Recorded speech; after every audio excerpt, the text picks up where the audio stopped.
Hey, this is Johnny King, and I'm here with Susan Cutler. She's got an awesome story to tell you about losing 140 pounds, and would love to just let you launch right into it. Susan, why don't you tell me when did the weight gain start, or even go back to your childhood, kind of some of the things that you dealt with, even psychologically, that kind of set you up for after you were 18 and all that stuff. Okay, Yeah. sure. Whenever I was a kid, I grew up in a house that very rarely had sweets in it. And so, anyway, my mom occasionally made desserts, and I think I have a brother and a sister, and I think all three of us kind of, when that was brought to the table, we kind of all devoured it. So Mm-hmm. they didn't last long. Sweets didn't in our house, Right. but anyway, I was a thin child growing up, and I didn't have weight issues and I was active too as a kid. You know, we weren't allowed to sit in front of the TV for very long, so we pretty active kids. And really, my weight didn't start coming on until after my mom passed away, and I had graduated from high school when I was 18. So I think a lot of it, I kind of had to grow up fast after that. Yeah. I moved out on my own, and I got married young. And so whenever I was able to buy groceries on my own, I was buying what I Yeah. wanted, Yeah. not thinking twice about what I was putting in my mouth. So Right.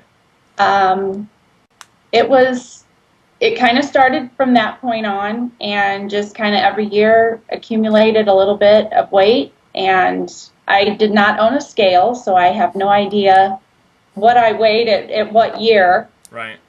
Anyway, I started working at a doctor's office, Mm-hmm. and so, of course, we have a scale there, and I was weighing patients every day, and I started weighing myself in secret. Yeah. Yeah.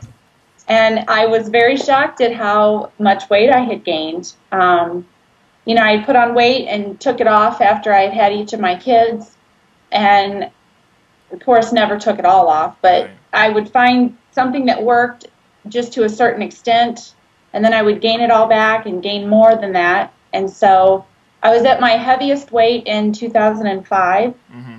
and I was at 300 pounds, which Wow. was very shocking to me when I saw that scale, Yeah. you know, reach that next level over. Yeah. I can imagine. Um, so I just decided when we got our Christmas pictures back at 2005 Christmas, it was like an awakening for me Yeah. looking at myself in those pictures. And, you know, I knew that I was overweight. It wasn't like I was living in denial, but it was just a slap in the face when I saw those. And my husband and I both decided that we were going to do something about it. So he joined a program at work, the Biggest Loser contest that Mm-hmm. a lot of companies do now. Right. And he's competitive, so he joined in, and he didn't end up winning that contest. Yeah. There was somebody else that won it, but it was enough to get him going. Right. Get 'em So hooked. he lost about 70 pounds in about 6 or 7 months, and took me 2 years to lose my 140. But we joined a gym and worked out often, Yeah. and I really changed my eating habits and quit eating out. Right. Right. Fast food, and just made time to learn about what was in food, because you know I really had never learned how fattening things were. I mean, you kind of had an idea, but when you really know, it makes you choose differently. Right. So I think they need to teach that in schools. Yeah. Yeah. Absolutely. Absolutely. So So, when you were a child and you grew up, you know, in a house that didn't have a whole lot of sweets, and then you went over to friends' houses, or even after you were, you know, married and that sort of thing, shopping for yourself, yeah. do you think it was more like an idea that there was a scarcity there, perhaps, that you know, Oh, yeah. you might as well get it as quickly as you can, because it's almost like you're ingrained from when you were a little kid, going to your friends' houses, just taking as much as you can, and then when you were an adult, same thing was happening, and there was not a real. It caused, too, an overeating almost like a binge eating habit for Yeah. me, Yeah. because, I could go all day and not eat, Hmm. but then when it was there presented, like Oreo cookies were a huge downfall for me, and it was nothing for me to sit and eat half a package of those in one sitting, Yeah. you know. Yeah. And my friend and I still talk about that. I keep in touch with her, the girlfriend that I grew up with, and her mom always had junk food laying around, and it wasn't any big deal for her, but for me it was like the cookie jar, you know. Right. Right. So Now, yeah. let me ask you, does she struggle with her weight at all, or is she? She does now, but she didn't then. Yeah. Yeah. She does a little bit now, Yeah. definitely. It's interesting is how some people grow up with everything, every sugary food possible. A lot of people Yeah. without, and there's no rhyme or reason to it, but Yeah. it's still a struggle once you get really busy with kids and life. It's just a And struggle. I think, different things in people's lives can trigger, Yeah. Different eating habits. Yeah. And they always say, there's a reason why people are heavy. And I'm not really positive what my reasoning was other than I really enjoyed eating. But I obviously got some sort of satisfaction out of it, or I wouldn't have let myself get that big. Right. Right. Well, I coach individuals, and we talk about, especially in times of a lot of uncertainty in your life, maybe like when your mom passed away and your father was moving on with his girlfriend and stuff like that, and you were out on your own, and a lot of times we'll then go to food for certainty, and there's a lot of pleasure in feeling security and comfort in food, because we're taught as little children, even in the high chair, that we can't even talk, but if there's something wrong, stick something in their mouth, and, Right. and everything's all better. So. And socializing is always involved, food is always involved in socializing, parties and Yeah. gatherings, and Yeah. so Yeah. it's always there. And if food's an addiction, you have to learn to eat right, because you have to eat to live. So it's a matter of choices. Right. Right. Well, I've learned that now, but I didn't know that then. yeah. Right. Right. You mentioned too in your email previously that when you were pregnant, you and your husband actually gained weight together, as you call Yeah. it, the sympathy weight. Uh-huh. And I think that goes back to there's 6 human needs, 2 of which I mentioned already, certainty and uncertainty. But the other one is actually for love and connection. That's one of them. So it's almost like, and it was the same with my parents. The sympathy weight is taken on through connecting through food with your spouse.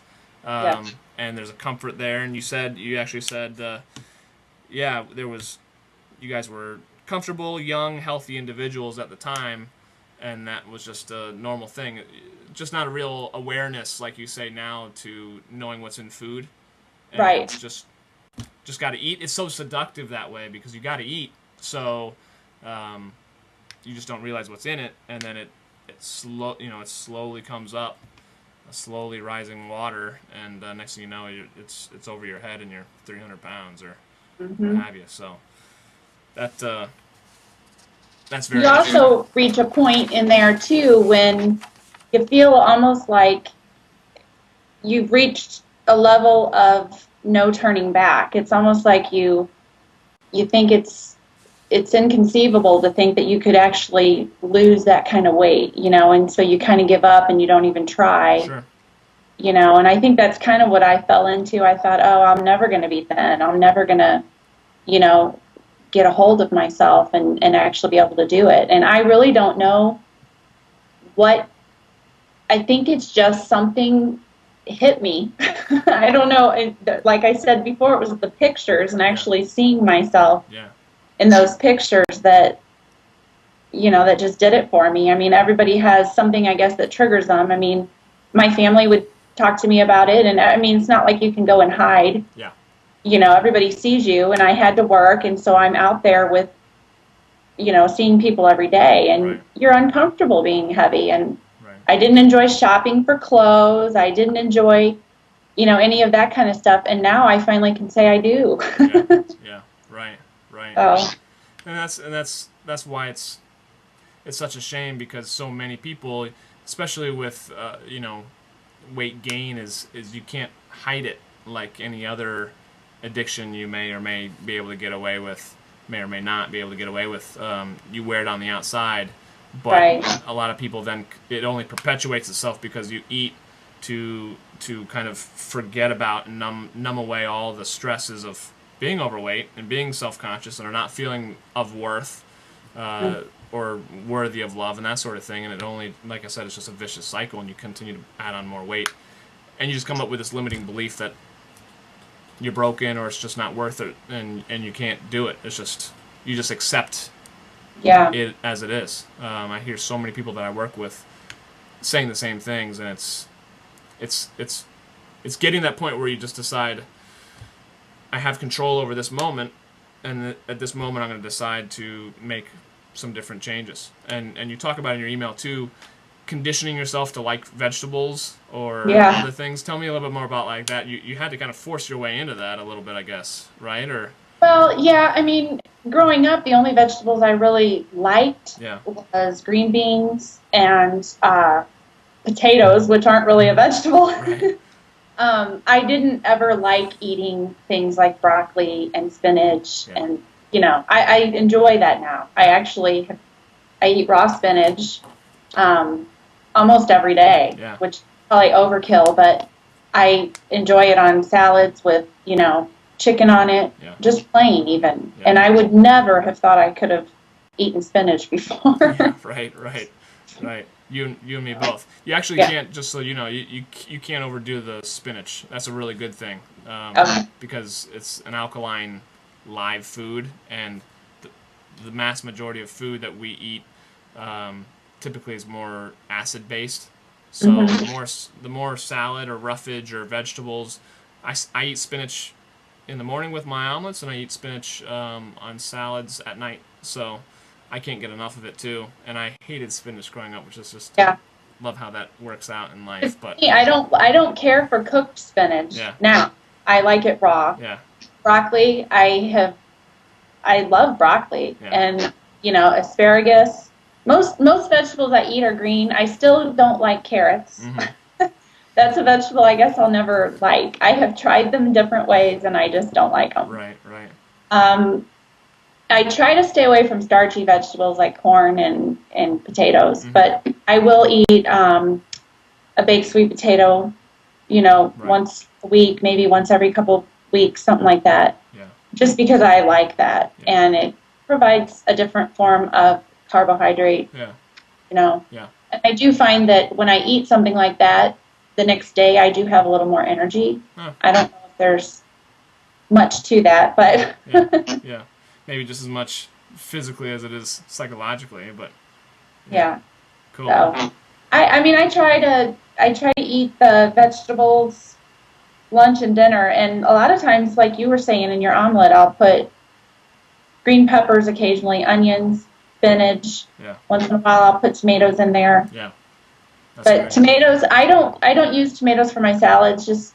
I just don't like them that much. Sure, So sure. I'll throw them in the omelet every once in a while, though. Yeah, yeah. Well, it sounds like you're making totally different food choices now than you were back in 2005, and Absolutely. Yeah. Instead of driving through McDonald's for breakfast or lunch, I yeah. don't do that anymore. As good as those McGriddles are, they hit bottom real quick, and There's probably enough calories in one of those for your whole daily intake of calories. That's true. Yeah, yeah. Well, it's interesting. What else you said was, you said that it was not as hard as you thought it would be to lose that first 100 pounds or 50 to 100 pounds. Maybe talk about that. It was more, I guess, just the fear, or just maybe not the fear, but just getting the momentum going. But then you also talked about kind of hitting a plateau and working through that. So maybe you could speak to those two things. Yeah, I never went into it expecting to lose the amount of weight I lost. I went into it thinking I'll just lose 30 or 40 pounds, Mm-hmm. and I really had a goal of 50, but I thought if I can lose 30, I know it won't be enough, but it'll surely make me feel a lot better, and it will surely make me look better. And Right.